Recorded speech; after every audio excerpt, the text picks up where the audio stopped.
Kasi pag binigla ni kay Joseph, baka may sumingaw doon sa likuran. Sakinan mo yung Okay. para hindi ka madumi. Isa na ha. Walang kukurap ha mga bata. Baka maglabas ng lighter to si kay Joseph.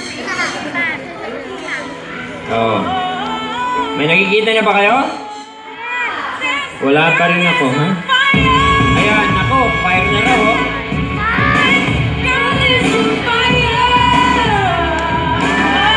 Ayan, uusok na po yung pantalon ng short niya.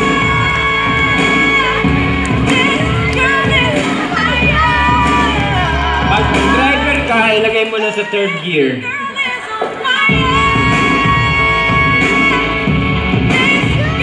Iinipan, pero bawal ang tulo laway ha. Mamamatay po ang baga.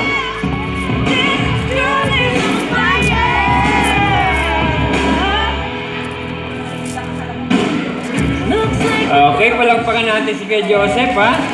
Nagbabaga yung ihip niya. Dagdagan ng konting mga dahon-dahon na tuyo para lumaki yung apoy, mga tuyong buho. Pero iwasan lang na makagawa ng forest fire. Kasi pag nagkataon, sasabihin ng boss namin, nasunog niyo ang gubat, you're fired. Wala na kami trabaho ha.